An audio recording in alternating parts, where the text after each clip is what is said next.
al hombre a imagen de Dios, lo creó, varón y hembra los creó. Y de nuevo, cuando hablan de la creación del hombre y de la mujer, dice que fueron creados a imagen y a semejanza de Dios. Luego en el capítulo 5 nos dice que Adán y Eva engendraron a un hijo a su semejanza, conforme a su imagen. Llamó su nombre Seth. ¿Qué es imagen y qué es semejanza? Imagen nos da la idea de una figura o una impresión, algo visible. Semejanza sugiere la idea de similitud.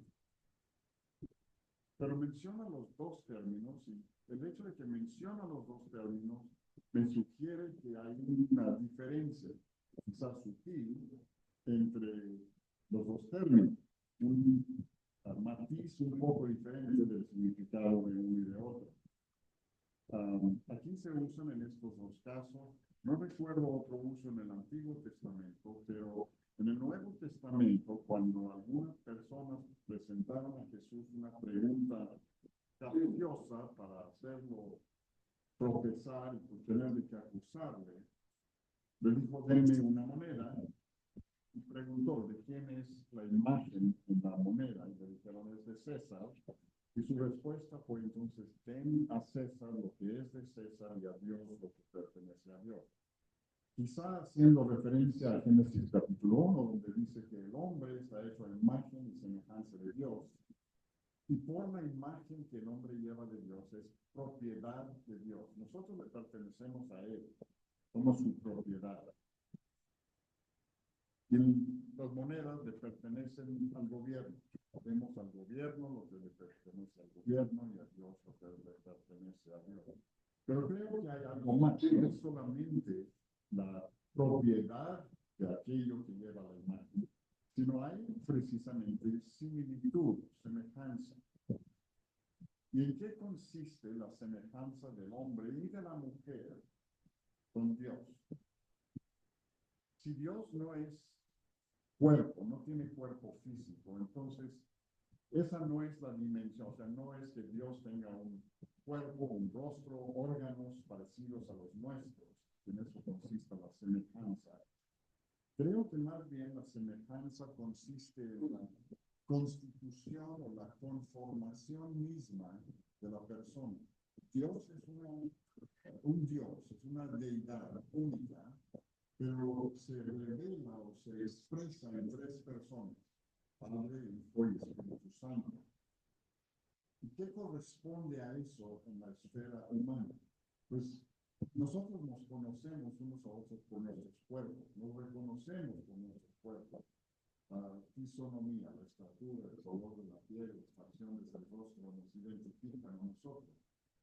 Dios no tiene cuerpo, pero sí se expresa en una forma física. Dios tomó forma de hombre y me dijo cuando nació Jesús en la tierra, y así pudimos, dice Juan y dice Pedro, pudimos verlo, oírlo, palparlo y andar con él. Dios se manifestó en forma física, aunque Dios no es hombre, no es cuerpo humano. Dios también tiene la expresión de la persona del Padre, y el hombre tiene espíritu capaz de relacionarse con el Padre. El espíritu humano lo distingue de los seres inferiores, digamos, de todos los animales, en que el hombre tiene capacidad de relacionarse con Dios. Algunos dirían que tiene conciencia de su propia existencia. Hasta donde sabemos, los animales no tienen, pero sobre todo tienen la capacidad de relacionarse con Dios. Y por eso cuando en los cursos de biología dicen el hombre es un animal mamífero, bípedo, finalmente parte de la esfera de vida del reino animal.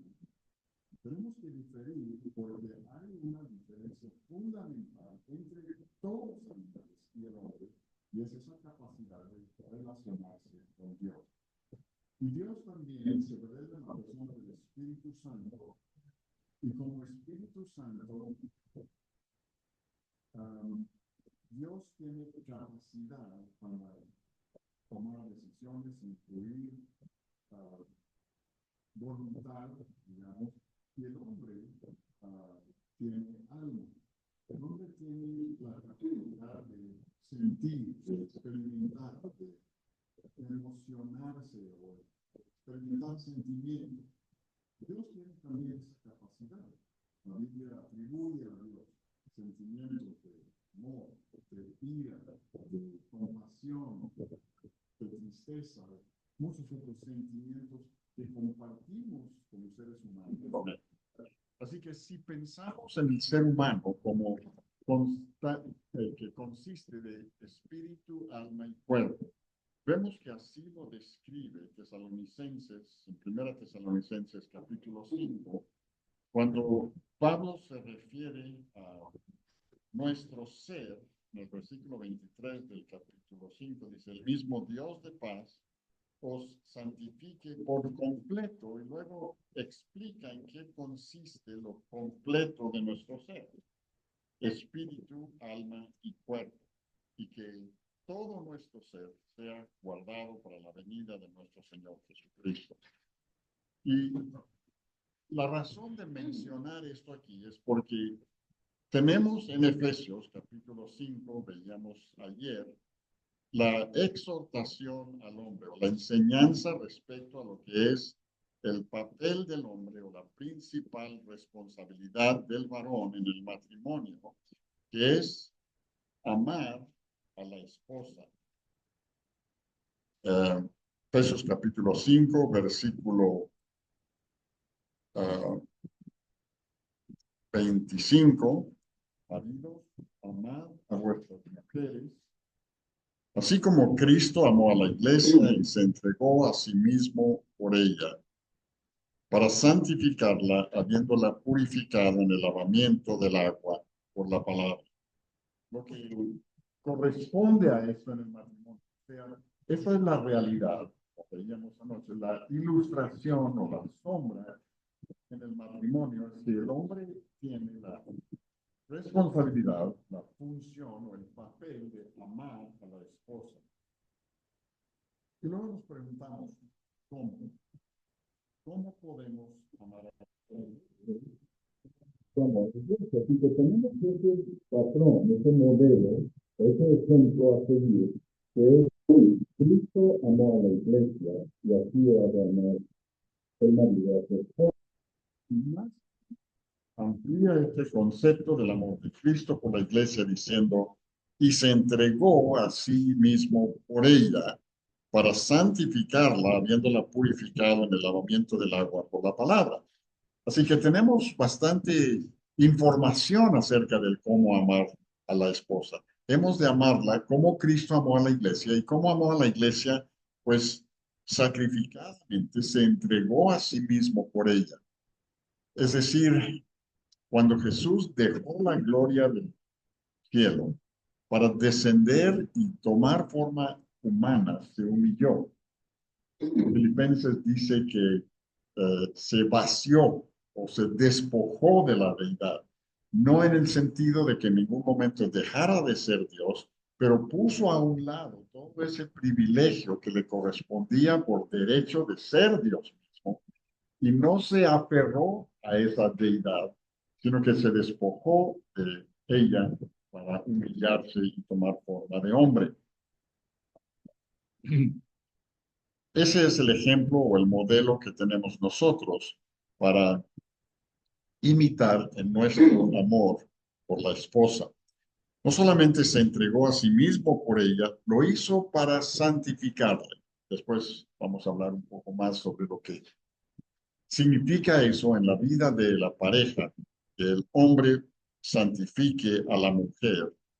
Y dice cómo, con el lavamiento del agua por la palabra. Jesucristo nos trajo la palabra de Dios, incluso se refiere a él como el verbo, la palabra. Él es la palabra. Tenemos la palabra escrita y tenemos la palabra viviente, Y la palabra viviente es la que nos purifica a nosotros como iglesia y nosotros a través del uso de la palabra escrita podemos amar a nuestra esposa purificándola a ella mediante el lavamiento del agua por la palabra. Entonces esa es nuestra tarea. Lo que queremos ver hoy es algo acerca de cómo hacerlo y podemos quizá entender mejor esa tarea o esa función del esposo, uh, viéndonos las tres esferas. ¿Cómo la amamos en la esfera del espíritu? ¿Cómo la amamos en la esfera de su alma? ¿Y cómo la amamos en la esfera física? Creo que hay lecciones y instrucción bíblica en cada una de esas áreas. Debemos recordar que el hombre y la mujer son diferentes. Comparten muchas características, muchas cualidades, pero también son diferentes en muchos aspectos. Y Dios diseñó esas diferencias. Para el papel que le corresponde al varón, Dios le dio ciertas cualidades que le permiten realizar la función que Dios le designó. Y la mujer, para cumplir con el papel que Dios le dio a ella, le ha dado también a ella ciertas cualidades o características diferentes a las de los hombres que le permiten a ella realizar la función que le toca a ella.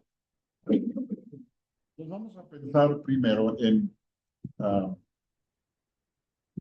la manera de amar a la esposa en lo que se refiere a su espíritu, o sea, su capacidad de relacionarse con Dios. ¿Qué podemos nosotros aportar a esa relación de nuestra esposa con Dios? Porque si esa es parte de su ser y nosotros hemos de amarla como Cristo amó a la iglesia, entregándonos por ella, ¿qué podemos dar? ¿Qué podemos sacrificar? ¿Qué podemos hacer que contribuya a la edificación espiritual de la esposa? Esa es nuestra tarea, esa es parte de nuestro propósito, parte de nuestra función, parte de nuestra responsabilidad.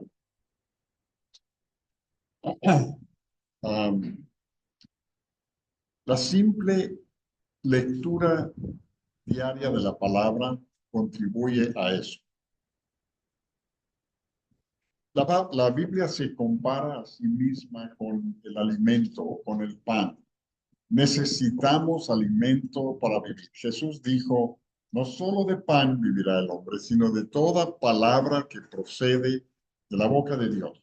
Es decir, las palabras que Dios emite son nuestro alimento que nos nutren espiritualmente. Nosotros necesitamos la lectura de la palabra todos los días. Nuestra esposa también. Y recuerdo un hermano decía que él se aseguraba de que su esposa estuviera leyendo diariamente la palabra y le preguntaba, ¿qué has leído? ¿Qué has aprendido? ¿Qué estás estudiando? Para asegurarse que haya esa dimensión de crecimiento en la vida de su esposa mediante la lectura de la palabra. Creo que si ambos tenemos la misma necesidad de lectura y alimentación de la palabra, un ejercicio diario que conviene desarrollar, una práctica, un hábito diario que conviene desarrollar es el de leer la palabra de Dios con ella. La Biblia no nos dice a qué hora debe ser, cuántas veces durante el día debe de ser, en qué lugar se debe de hacer, en qué forma o procedimiento de la lectura a través de la Biblia. Creo que todas esas cosas se pueden acoplar al estilo de vida de cada familia. Lo que nosotros hemos practicado en nuestro hogar desde que nos casamos fue tener una lectura bíblica diaria después del desayuno en la mañana. Desde que nuestros hijos nacieron, nos acompañan a la mesa y escuchan la lectura de la palabra. Estoy seguro que durante varios días o semanas o meses o quizá años no entendieron nada de lo que escucharon, pero no sabemos en qué momento empieza ese entendimiento. Y viene que estén expuestos a la lectura de la Biblia todos los días, porque antes de lo que nosotros nos imaginamos, sí empiezan a entender. Nos dimos cuenta cuando ya hablaban y desarrollaron un poco más de capacidad para comunicación, que hablaban de cosas que habíamos leído, que nosotros ni siquiera imaginamos ni teníamos intención de que ellos entendieran. Pero nos damos cuenta que lo entendieron, aprendieron algo, recordaban algo de lo que habíamos leído. No nada más en la palabra alrededor de la mesa, sino en las predicaciones de la iglesia, cuando pensábamos, los niños no entienden, no ponen atención, pero sí captaban mucho más de lo que imaginábamos. Así que exponer a la esposa a la lectura de la Biblia en voz alta junto con nosotros es un hábito que conviene desarrollar. Pero no solamente eso, el hecho de que nos sentemos a la mesa con ella y con los hijos, nos hemos dado cuenta de que en muchas familias, y quizá es más en la era actual que lo que era hace 50 o 100 años, o quizá no, quizá desde hace mucho tiempo es una práctica común en muchos hogares, que cada uno come a su hora. Quizá la mujer baja y prepara la comida y tiene que probar lo que está preparando y sopea aquí y allá y cuando llega la hora de servir el desayuno, ella ya comió suficiente. Y luego sirve al marido para que se vaya temprano. Luego sirve a los niños o los niños se sirven solos. Eh, yo llamaría a eso un tesoro. El hecho de que la Biblia habla de no sentarnos a comer con un hermano que está bajo disciplina, habla de que alrededor de la mesa hay comunión. Cuando nos juntamos alrededor de la mesa del Señor, es expresión no solamente de adoración, sino de comunión. Cuando dos personajes de la política se sientan a la mesa, es una expresión de comunicación y relación en algún nivel. Y eso es algo inherente al compartir el alimento. Debemos comer nuestros alimentos como familia juntos, en la medida posible. Quizá no los 3 alimentos del día, quizá no todos los días de la semana, pero siempre que sea posible, conviene sentarnos a la mesa para comer juntos, dar gracias a Dios juntos por los alimentos y aprovechar para leer la palabra de Dios. Ahora nosotros lo estamos haciendo 2 veces al día, en el desayuno y en la comida. Quizá algunos sean guiados a hacerlo 3 alimentos al día, o uno, quizá ninguno y hacerlo a otra hora. Pero sí creo que eso es uno de los requisitos elementales para santificar a la esposa a través de la palabra. Pero no solamente la lectura, sino la enseñanza. Conviene aprovechar cualquier oportunidad para intercambios sobre lo que estamos leyendo o meditando en la palabra. Quizá es sobre la enseñanza recibida en la predicación en la iglesia. Quizá sobre algo que leímos o escuchamos en una grabación. ¿Vale? Quizá es algo que conversamos con personas inconversas. Hemos percibido alguna necesidad, alguna actitud que es antibíblica o que es bíblica sin que sean creyentes. Eso puede dar motivo a conversación, pero debemos de tener el enfoque y el propósito de no solamente exponerla a la lectura de la palabra, sino digerirla, meditarla, comentarla, para tener intercambio sobre ese pasaje o ese contenido que hemos estado viendo. Y enseñarle a conocer la escritura. Cuando 2 jóvenes pretenden casarse y la mujer quizá ha sido criada en una familia donde está expuesta a la palabra desde que nació y ha leído ella personalmente o quizá ha escuchado la lectura a través de sus padres de toda la Biblia varias veces. ha estado en reuniones de la iglesia desde niña y ha escuchado mucha enseñanza de la Biblia. Y conoce a un joven, quizá ese joven es cristiano, esperamos que sea cristiano, y la pretende, debe preguntarse si ese hombre tiene el tiempo suficiente y el conocimiento suficiente de la palabra para ser su guía en el conocimiento de la palabra.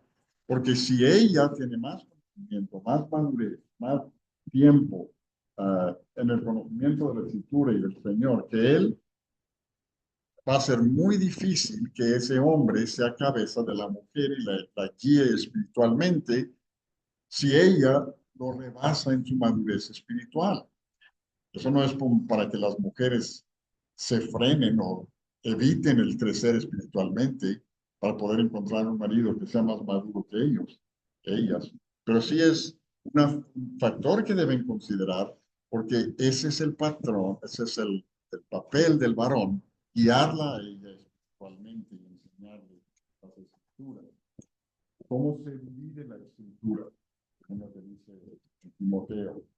¿Cuál es la perspectiva dispensacional de las escrituras para poder interpretar y entender cada pasaje en las escrituras? ¿Cómo se usa bien la palabra de verdad? Para no cometer errores a las aplicaciones incorrectas de la escritura. Luego, protección.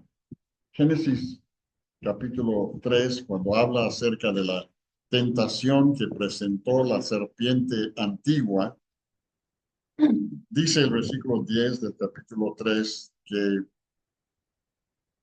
él respondió, Adán respondió, oí tu voz en el huerto y tuve miedo porque estaba desnudo y me escondí.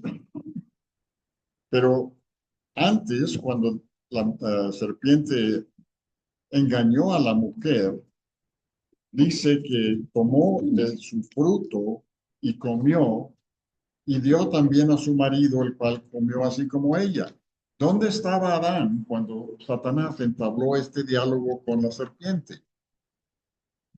Pareciera que ahí a su lado, pero Adán no dice nada y la serpiente no se dirige con Adán, se dirige con la mujer. Esa es parte de la estrategia engañosa de Satanás, pero también deja ver la ausencia espiritual de Adán cuando él debió haberse introducido a la plática o iniciado en la defensa o el rechazo o haber dado la palabra de enseñanza. Eso no es lo que Dios dijo, eso no es lo que Dios diseñó para nosotros. No vamos a escuchar tu consejo, pero aunque estaba ahí para tomar el fruto y comerlo, no estaba ahí para defender o para proteger a la mujer.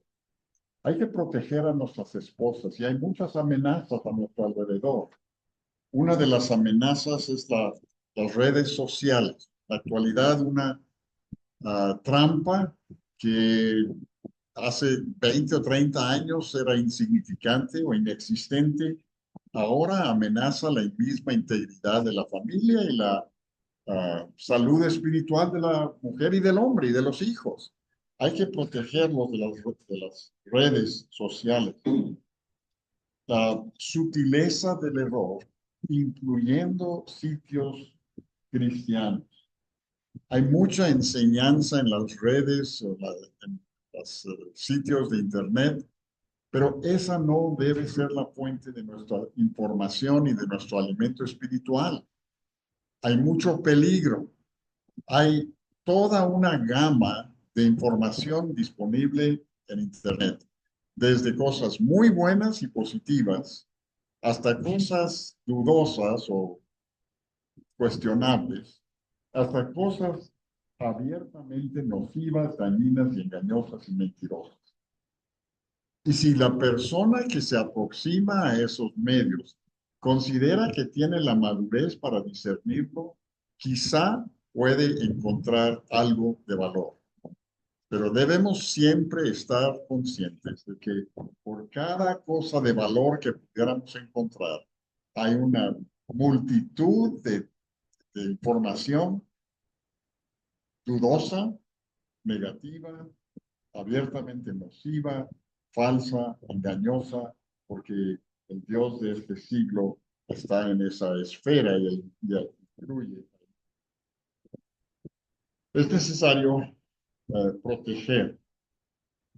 Hay que enterarnos de qué es lo que ve, lo que oye y ayudarle a evaluar. Primera carta de Pedro, capítulo 3, versículo 8. Habla acerca de la protección de la esposa a través de la oración. Dice, versículo 7, vosotros maridos igualmente, vivid con ellas sabiamente, dando honor a la mujer como a vaso más frágil y como a coherederas de la gracia de la vida, para que vuestras oraciones no tengan estorbo. El concepto que tenemos de la esposa y el trato que le damos a ella como vaso frágil va a influir sobre la vida de oración de ella y de nosotros, de ambos juntos. Esta es una actividad que es importante. Por su misma importancia es algo que Satanás buscará minar. En mi experiencia, no ha sido siempre fácil dedicar el tiempo regularmente a la oración con mi esposa que necesitamos ambos.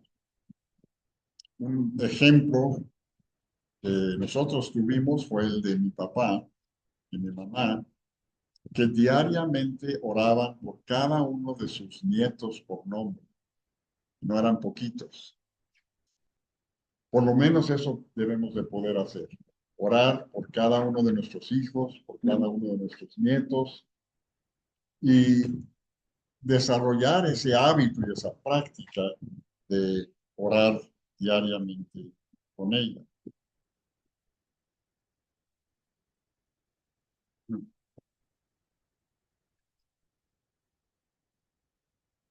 En primero de Pedro capítulo 2, un poco más arriba en la misma página, habla de lo que el Señor Jesús hace por la iglesia, dejándonos ejemplo. Para esto fuisteis llamados, dice el versículo 21, porque también Cristo padeció por nosotros, dejándonos ejemplo para que sigáis sus pisadas.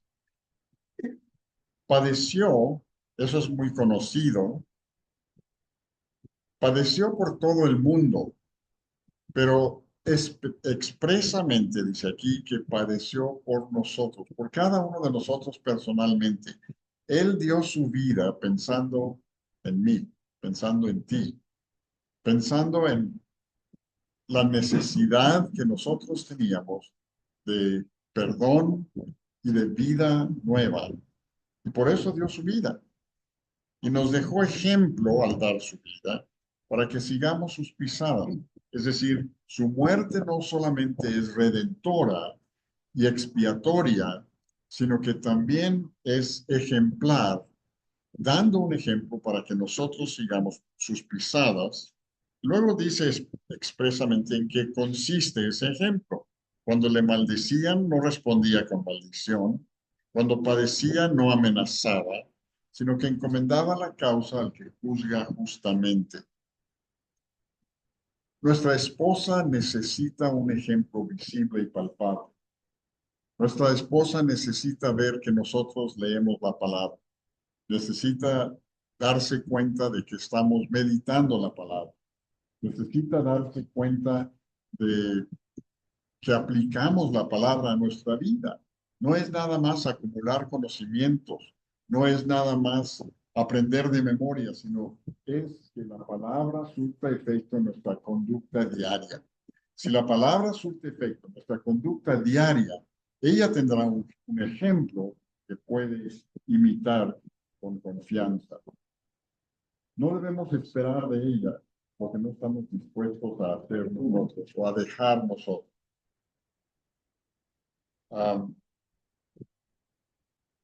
Si hay algo en ella que nos molesta y creemos que no es sano que ella pase mucho tiempo en el celular, pero tú llegas a la casa y no puedes dejarlo a un lado, estás pegado al celular para trabajo, para lectura, para esparcimiento o para lo que sea.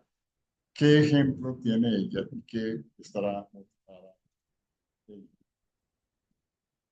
¿O cómo podemos esperar que ella no se enoje con los niños y explote si nosotros explotamos cuando ellos están cometiendo necedades? El amor de Cristo por la iglesia es un amor que santifica. Y nosotros santificamos a la esposa a través del amor que nosotros mostramos por ella. Mostramos amor fomentando en ella la piedad. Primera de Juan, capítulo 2, dice, pero Juan capítulo 2 dice, hijitos míos, estas cosas os escribo para que no pequéis. Y si alguno hubiere pecado, abogado tenemos para con el Padre, a Jesucristo el justo. Y Él es la propiciación por nuestros pecados, y no solamente por los nuestros, sino también por los de todo el mundo. El Señor defiende a los creyentes. Es su abogado, intercede por nosotros. Y en nuestra relación con la esposa podemos imitar ese amor de Él por la iglesia, intercediendo por ella, orando con ella, pero también por ella.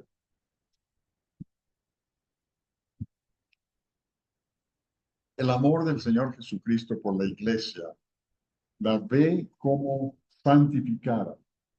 Está lavándola, purificándola a través del lavamiento del agua por la palabra, pero al mismo tiempo que está en proceso activo esa santificación, nos ve como ya santificados. Efesios dice que estamos ya en Cristo en los lugares celestiales. Él nos ve como santificados. Dios el Padre nos ve como santificados. Porque desde el momento en que depositamos nuestra fe en el Señor Jesucristo para la salvación, como dice Romanos, somos llamados, somos santificados, somos perdonados, somos glorificados. Él así nos ve. Y ese concepto debemos de tener de nuestra esposa. Estamos conscientes de sus faltas, pero debemos estar conscientes de la obra que Dios ha hecho en ella, verla también como santificada y glorificada. Eso es lo que Cristo ha hecho por ella y debemos de enfocarnos sobre eso más que lo que aún falta. Entonces, podríamos probablemente considerar muchas cosas más respecto a cómo la amamos espiritualmente, o cómo edificamos, o cómo trabajamos con su espíritu para su beneficio. Pero vamos a pasar a pensar en su alma. El alma es el asiento de las emociones, es donde sentimos, donde experimentamos angustia o dolor o aliento o tristeza, desánimo, todos esos sentimientos. Y para fortalecerla y amarla anímicamente, ella necesita de compañerismo. Ese es uno de los propósitos del matrimonio. Dios vio a Adán después de que lo creó del polvo de la tierra y dijo, no es bueno que el hombre esté solo. Lo único, toda la creación que Dios vio no bueno es que el hombre esté solo. Y luego dijo, haré una compañera para ella, una ayuda idónea. Es decir, una persona semejante a él y diferente a él, que tenga la capacidad para apoyarle a él en la tarea que yo le voy a dar. Porque no la va a hacer solo. No va a poder solo con el cometido de fructificar y llenar la tierra y sojuzgarla. Ninguna de las dos tareas las puede realizar el hombre solo. Obviamente no puede reproducirse solo, pero tampoco puede lograr la tarea de sojuzgar la tierra solo. Y por eso provee ayuda adecuada o idónea. Pero eso requiere de compañerismo y amistad. parte del propósito es que el marido sea para su esposa compañero y amigo. En Cantares, con mucha frecuencia, encontramos que el marido o el novio se refiere a ella como amiga mía, desde los primeros capítulos. Ah, en el capítulo 2, versículo 2, dice, como el lirio entre los espinos, así es mi amiga entre las doncellas. Ah, capítulo 2, versículo 10. Mi amado habló y me dijo, levántate, oh amiga mía, hermosa mía. Y ven. El capítulo 4, versículo 1. He aquí que tú eres hermosa, amiga mía. He aquí que tú eres hermosa. Muchas veces se refiere a la esposa como su amiga. Y esto es importante. La mejor amiga del hombre debe ser su esposa y el mejor amigo de la esposa debe de ser su marido. Eh, los hombres que sienten que parte de mi derecho es pasar tiempo con mis amigos, dejando a la esposa en casa, o la esposa que siente más atracción por pasar tiempo con sus amigas que con su marido, refleja una relación imperfecta, en el mejor de los casos. Debemos ser amigos de nuestras esposas en todo aspecto y ser compañeros de ella. Disfrutar del tiempo con ella más que con cualquier otra persona. Lo que ella siente, el concepto que ella tiene de su esposo, debe ser que ella es la persona más importante para él. No sé cuántos de nosotros nos atreveríamos a preguntarle a nuestras esposas, ¿tú sientes que para mí tú eres la persona más importante en el mundo? La respuesta en una relación sana debe ser sí, sin lugar a ninguna duda. Pero ¿en cuántas mujeres casadas hay celos o sospechas o dudas respecto a la devoción del marido? Debemos de buscar fomentar en ella a través de nuestro compromiso y nuestro tiempo que pasamos con ella, cimentar bien la convicción de que ella es la persona más importante de nuestra vida.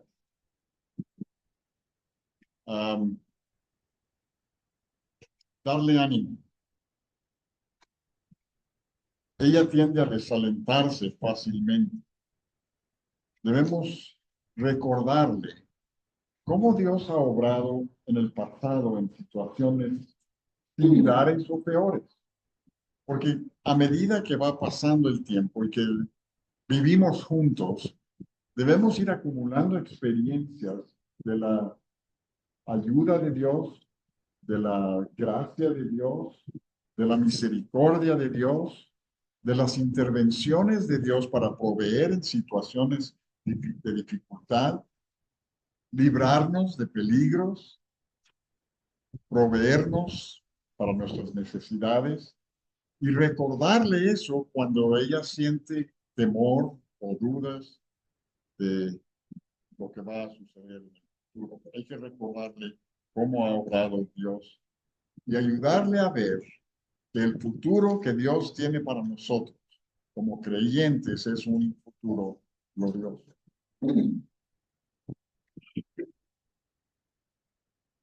Hebreos capítulo 4, versículo 15 y 16 nos presenta a nuestro Señor en su papel de sacerdote. Como sacerdote, el Señor no es uno que no pueda compadecerse de nuestras debilidades, sino uno que fue tentado en todo según nuestra semejanza, pero sin pecado. Y así nos acercamos con confianza al trono de la gracia para alcanzar misericordia y hallar gracia para el oportuno socorro.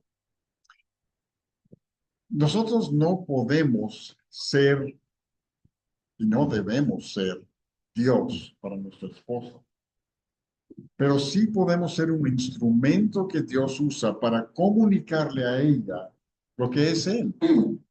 A través de nuestro amor por ella, ella debe de poder ver cómo es que le ama a Dios. ¿Y cómo le ama a Dios? Entiende sus debilidades. Nosotros podemos entender sus debilidades porque nosotros tenemos debilidades, pero podemos amarla a pesar de sus debilidades y podemos interceder por ella y podemos mostrarle misericordia y podemos mostrarle gracia en medio de sus debilidades. No es que nos ceguemos a sus debilidades y flaquezas. Probablemente, idealmente, nosotros debemos conocer esas debilidades y flaquezas mejor que nadie, pero no por esas debilidades y flaquezas la rechazamos. Y ella no debe sentirse rechazada por esas debilidades y flaquezas, sino que más bien nuestro deseo es fortalecerla, ayudarle, aceptarle y expresarle que cuenta con nuestro apoyo en medio de esas luchas. Podemos decir entonces que sustentar y cuidar, como instruye Efesios 5:29, requiere que le pongamos atención, que hablemos con ella, que conozcamos cuáles son sus aspiraciones y anhelos, esperanzas y temores, cuáles son los sueños que tiene para el futuro, dónde se siente vulnerable o en qué áreas se siente fea o menospreciable. ¿Qué es lo que le causa ansiedad? ¿Qué es lo que le da gozo? El marido sustenta, cuida a la esposa en la manera de pasar tiempo con ella y hablar con ella acerca de ella misma, de tal manera que se sienta segura y amada en la presencia de el amor del marido. Cuidadoso amor es una de las necesidades más grandes de la mayoría de los matrimonios. El corazón de la esposa se marchita cuando un marido no le pone atención o no le dedica tiempo, no toma interés en su vida emocional, no se conecta con el corazón de ella. Nos hemos hablado del cuidado que tenemos de su espíritu o cómo amarla en la esfera espiritual, cómo apoyarla y alentarla en la esfera anímica. Y en tercer lugar, debemos de considerar el cuidado de su cuerpo, su salud, la enfermedad. Y pudiera ser que tengamos necesidad de proteger no solamente de los daños que otros le puedan hacer, sino del daño que se puede hacer ella misma. Son pocas las mujeres que no tienen luchas con el exceso de peso. Y si nosotros como maridos no fomentamos en ellas el cuidado de su peso, nosotros somos responsables de los achaques que ella sufre por causa de su obesidad. Esto no siempre es agradable ni para ella ni para nosotros. Recuerdo una ocasión que le dije a mi esposa de algo que estaba comiendo, creo que bocadillo de chatarra o alguna cosa así. No necesitas eso. Y eso afectó nuestra relación por varias horas, quizás días. No fue la mejor manera de decirlo, pero creo que es importante que sí asumamos esa responsabilidad. Y aunque le duela o aunque se pueda ofender, si lo hacemos con tacto y con amabilidad, podemos ayudarle a fortalecer lo que son sus propios propósitos. Porque creo que la mayoría de las mujeres que luchan con el peso quisieran perder peso, estar más cercano a su peso ideal por el bienestar físico y su salud. Pero ¿cuántos varones insisten en que quieren comer lo que a ellos les gusta, aunque sepan que si ella come lo mismo le va a hacer daño?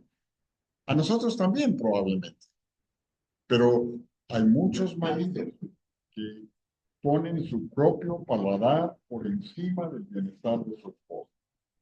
Y como ellos no están dispuestos a comer verduras o ensaladas, pues la esposa tampoco, y ella quizás sufra más consecuencias incluso que el marido. Estas son áreas prácticas en las que podemos apoyar a la esposa en el cuidado de su cuerpo. El ejercicio hace falta. Si nosotros no ponemos ejemplo y si nosotros no le animamos a ella, no va a tener el ejercicio que requiere. Muchas cuestiones de hábitos físicos, horarios, actividades físicas, desvelos. Nosotros tenemos que tomar la iniciativa para proteger. Y pudiera ser que la lastimemos en el esfuerzo por cuidarla. Por eso dice Proverbios, fieles son las heridas del que ama. Cuando el cuidado de ella resulta difícil de soportar, debemos reevaluar nuestra manera de hacerlo, pero no dejar de hacerlo. Realmente nos interesa su bienestar. Su vestimenta. Vemos muchas niñas de 5 o 6 años indecorosamente o indecentemente vestidas. Y la idea de los padre y madre, probablemente es una niña. Si la niña exhibe más de su cuerpo de lo que sería decoroso en una mujer adulta, pues es niña. Pero estamos creando hábitos en la niña que cuando llegue a la adolescencia los va a continuar y cuando llegue a la edad adulta fácilmente lo puede continuar. Y posiblemente si nuestras esposas no fueron instruidas desde niñas, no tengan una visión aguda de cómo se ve su vestido. Y creo que nosotros que las podemos evaluar objetivamente, podemos aportar con nuestra opinión o con nuestras observaciones, con nuestras sugerencias amorosas a una vestimenta decorosa y decente. La vestimenta se describe en las escrituras. Muchas gracias. Se describe en las escrituras. En primera Timoteo, capítulo 2, los 8, 9 y 10. Y no es la moda la que debe definir cuál es su vestimenta. Si la moda determina su vestido, entonces va a ser más mundano que espiritual, más seductor que edificante. Pero nosotros tenemos que también tener en cuenta su atractividad. No vamos a insistir en que vista como, luego dicen que parezca un costal de papa. La figura que Dios ha dado a la mujer es atractiva y se puede percibir sin que sea provocativa o sensual. Debemos de nosotros alentarla a una presentación atractiva sin que eso sea su principal enfoque. Una pauta que tenemos en la escritura respecto a dónde es que podemos canalizar este cuidado. 1 Tesalonicenses 4:6, cuando dice que no defraudemos o engañemos a los hermanos. Crear expectativas que ella no puede satisfacer, un hombre, es defraudar o engañar. Y debemos de hacer las observaciones necesarias para que su vestimenta sea atractiva y decorosa, pero no ostentosa y provocativa.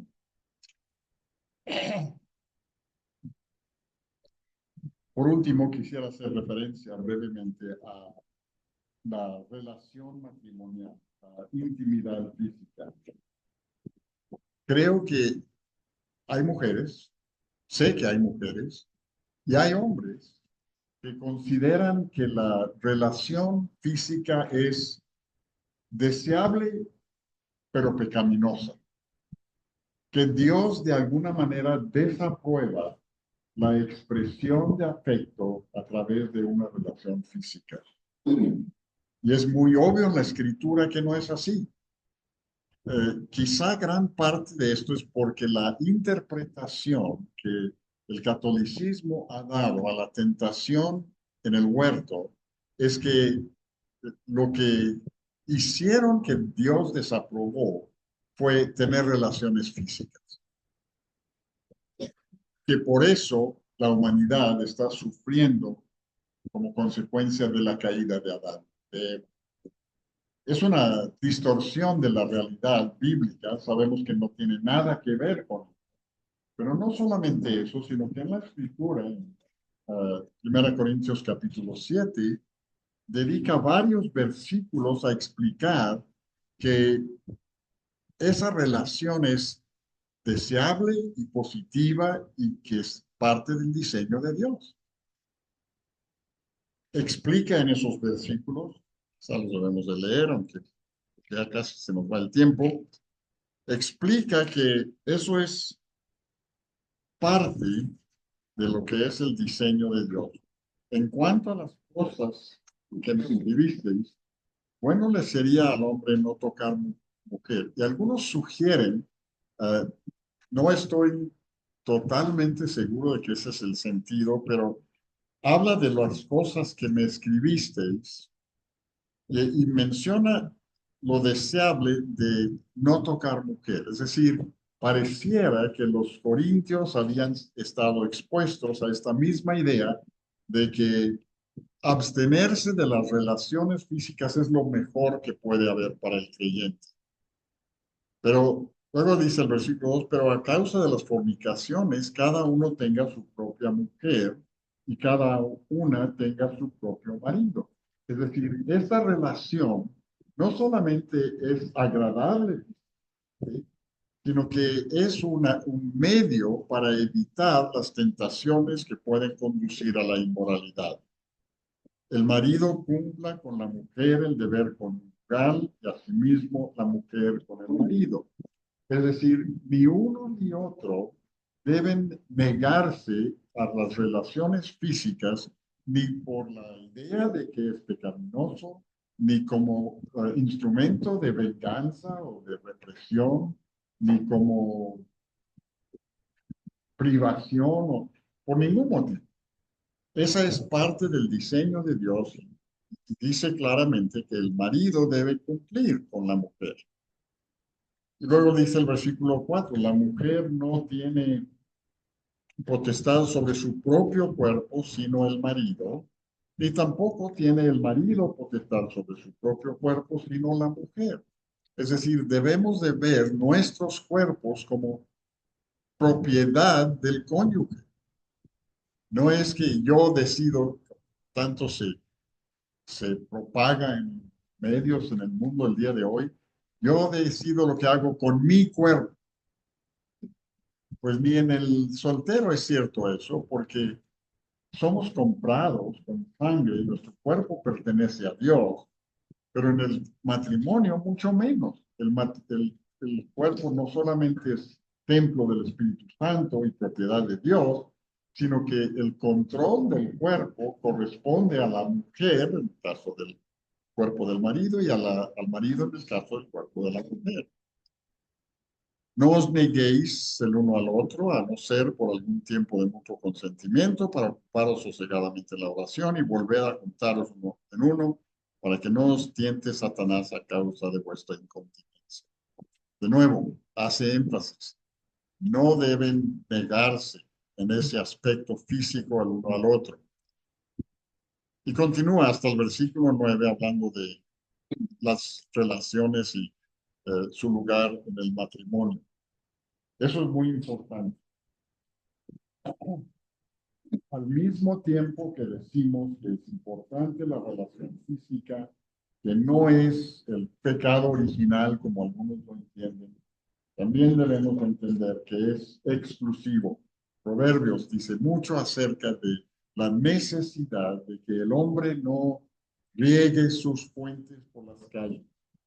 La violación de este mandamiento afecta al matrimonio, a la familia, a la iglesia y a la sociedad.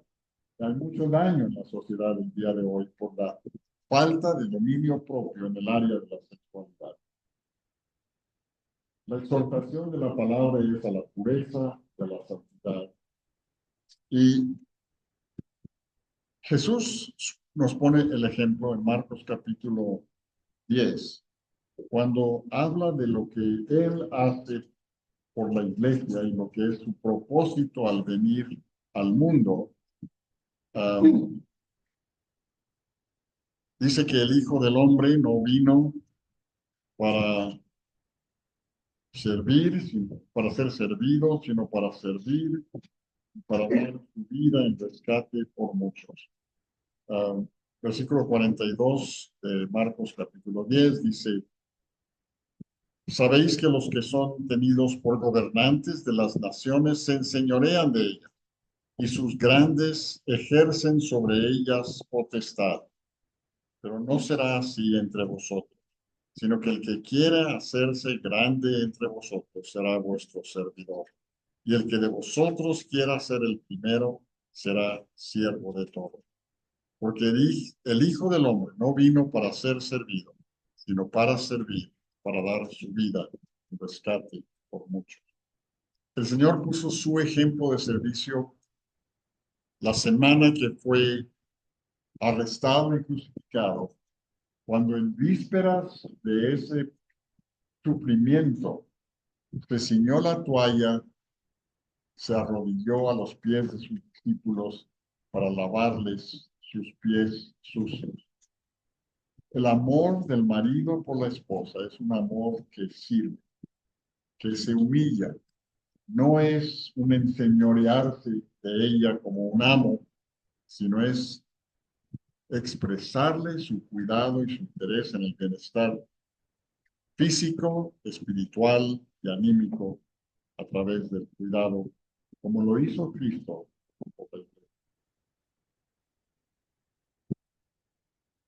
Padre, gracias por el ejemplo que tenemos de nuestro Señor Jesucristo. Gracias por el sacrificio, por su humillación, por su entrega, por su amor, por su consideración, por su compasión. Pedimos que tú obres en nuestro espíritu, de tal manera que podamos amar de esa manera a nuestras esposas. Que ellas perciban en nosotros el amor tuyo. Que puedan sentir que son amadas por nosotros, como tú has amado a la iglesia.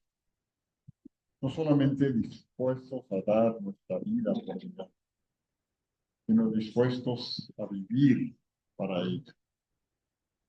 Que así las familias sean fortalecidas con el amor tuyo. Y te daremos a ti la gloria. En el nombre de Jesús. Una pregunta van a hablar de las autoritas espirituales que venga a un joven no maduro, ¿verdad?, para casarse. ¿Qué tienen que hacer? Porque yo digo que sería bueno que aprendiera a un joven maduro porque va a ser cabeza. Porque si no, las cintas maduras empiezan a casar. Entonces, son muchos jóvenes inmaduros, ¿verdad? Lo que, o sea, tengo una duda que qué se tiene que hacer en esos casos. Y preguntándome de eso, Saúl nunca se hubiera casado con Chelo le llevaba justamente madurez espiritual. Prueba que Dios es misericordioso. Bueno, de hecho, eso es la. Pero ya cuando se casó, lo que sí vimos es que Chelo fue la ayuda idónea para él. Bueno, yo lo vi, porque joven se acercó a decirle sus intenciones el padre le dijo, espérate un año para hablar otra vez si te puedo dar a mí. Entonces el papá le dijo todo un año a que el joven pasara a estudiar con él, y no sé si lo preparó, pero sí se la dio al último, ¿ah? Tal vez porque el joven fue muy obediente, que sí quería casarse con una señorita que era más madura que él, entonces él preparó todo un año, preparándolo a él para ser un joven, pues, del Señor, ¿verdad? Pero que se tendría que ser, porque si nosotros tenemos hijas, pues nunca se las vamos a dar a los jóvenes que consideremos. Pues vengan si no se los den. Eso es la sugerencia de la Biblia, ¿verdad? Sí, mejor si no la dan, pero Dios es infinitamente misericordioso. Yo creo que todos nosotros hemos experimentado en alguna medida esa misericordia, porque todos hemos violado las escrituras, espero que no intencionalmente o conscientemente, pero por descuido, por negligencia, por ignorancia. Y Dios es misericordioso. No podemos presumir sobre la misericordia de Dios. Cuando Satanás le dijo a Jesús, arrójate del pináculo del templo, que al fin que el Salmo dice que Dios enviará a sus ángeles para que tu pie no tropiece en piedra. Jesús le dijo, no tentarás al Señor tu Dios. Creo que cuando hacemos lo que sabemos que es imprudente, tentamos a Dios. No podemos decir, finalmente, si se aman, que se casen, sin tomar en cuenta las cualidades o características de uno y de otro. Dios es muy misericordioso. Hemos conocido casos de muchachas que se casan con hombres inconversos y ellos se convierten y crecen espiritualmente y desarrollan madurez. Entonces se puede casar con un inconverso. Una manera. La palabra de Dios es muy clara respecto a eso. El hecho de que Dios tenga misericordia en un caso no justifica que bajemos la guardia y no sostengamos ningún principio, ¿verdad? Pero habiendo dicho eso, creo que es importante evaluar. Y hay muchas señoritas creyentes, piadosas, que han esperado y esperado y esperado, y algunas de ellas nunca se casan porque no quisieron, o sea, no atribuyeron más prioridad a tener un marido que a tener la voluntad de Dios para su vida. Sí es importante que una mujer que ama al Señor Jesucristo se case con un hombre cuyo primer amor sea el Señor Jesucristo. Una persona decía que el yugo desigual no es nada más un creyente con un incrédulo. El yugo desigual es un creyente enamorado del Señor Jesucristo, con un creyente que profesa pero es mundano. Su primer amor no es el Señor Jesucristo. Quizá ama el mundo junto con el Señor y tiene mucho interés en las cosas del mundo, aunque profesa ser creyente. Si una persona que ama al Señor como primera prioridad en su vida se casa con esa persona, es un yugo desigual.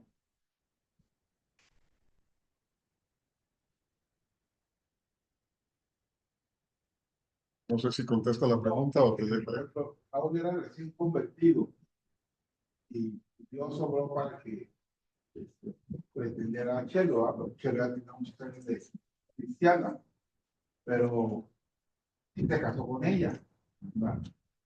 Tal vez no era un hermano maduro porque no tenía el tiempo para ser maduro, pero sí se le veía la intención de querer seguir al Señor.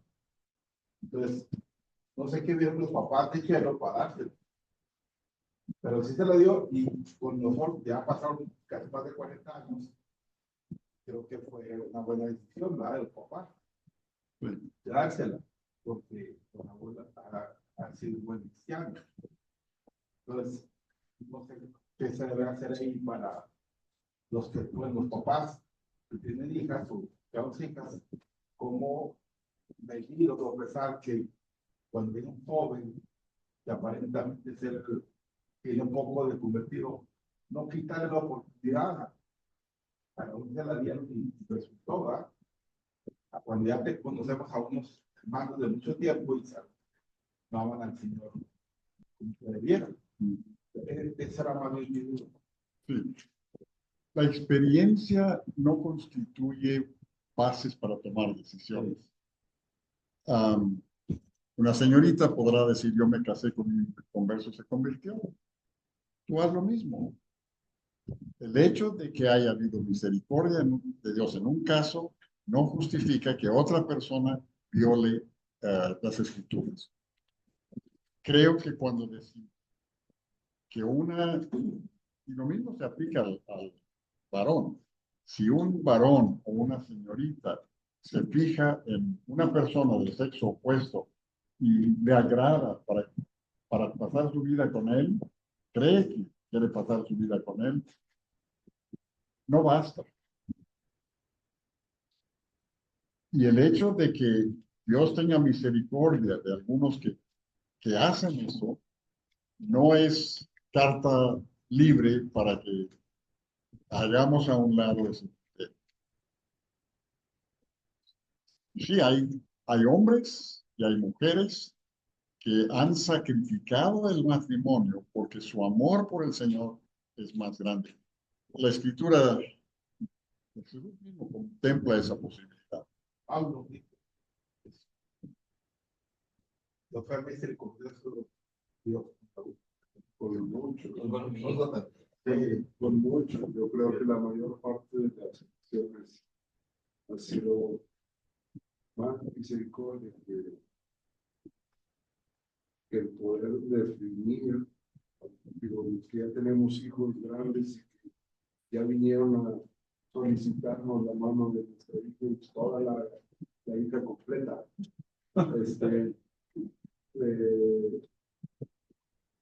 Muchas veces no es lo que sería lo ideal. Difícilmente puedes definirlo, oh, sí, pero un verbal superior.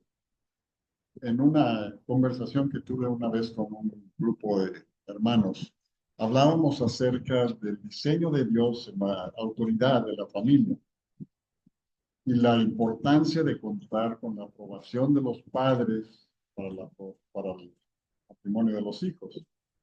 Y uno dijo, pues yo no estoy convencido de eso, porque cuando mi esposa y yo nos hicimos novios, nuestros padres no estuvieron de acuerdo. Y nos casamos de todas maneras, y ya tenemos 10 años casados, y tenemos hijos, y nos ha ido muy bien. Y si hubieran esperado, y hubieran orado, si ese matrimonio era la voluntad de Dios, él hubiera orado a los padres para que dieran su aprobación. Y hubieran tenido un matrimonio tan realizado como lo tienen, o más, contando con la bendición de los padres. Ellos no saben lo que Dios pudiera haber hecho si ellos hubieran esperado la autorización de sus padres. Todos saben cómo viven ahorita y les parece muy bien. Pero como alguien ha dicho, lo bueno es el peor enemigo de lo mejor. No queremos conformarnos con lo bueno, queremos perseguir lo mejor. Y eso requiere oración, requiere dominio propio, requiere paciencia. En mi caso y en mi experiencia propia, quizás para algunos jóvenes pudieran no darle, tener que esperar un poquito. Yo me acuerdo cuando ya teníamos intenciones de casarnos, dijeron, ¿por qué no esperas un poco? Y esperamos. Y creo que no fue mucho mejor que lo que pues, posiblemente en ese momento a lo mejor de mi esposa para mí hubiera sido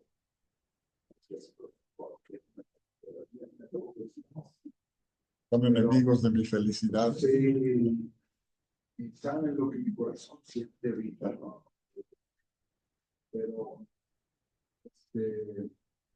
tuvimos oportunidad de, durante todos los 6 meses, cruces testigo, nos dedicamos especialmente a estudiar escritura profundo, vimos todos los libros de la Biblia, cuál es su mensaje, el autor que se escribió aquí en Israel, que años escribió, muchas cosas de esas, y fue muy verdadero el poder disfrutar de ese tiempo y luego decir, como si, sí, creo que es tiempo que lo haga. Sí, estoy de acuerdo en el tiempo. Esperé casi 14 años para demostrar que sí. Y esperé. Fui paciente y explicar lo que decía. Entonces, muy buen tiempo considerable, ¿verdad? Que también esperé. Gracias por la pregunta. Es buena pregunta y creo que abre campo para muchas consideraciones, aprendizaje. ¿Alguna otra pregunta? Ya que no han terminado las mujeres, por favor. Porque allá se van a terminar. Muchas gracias por tu atención.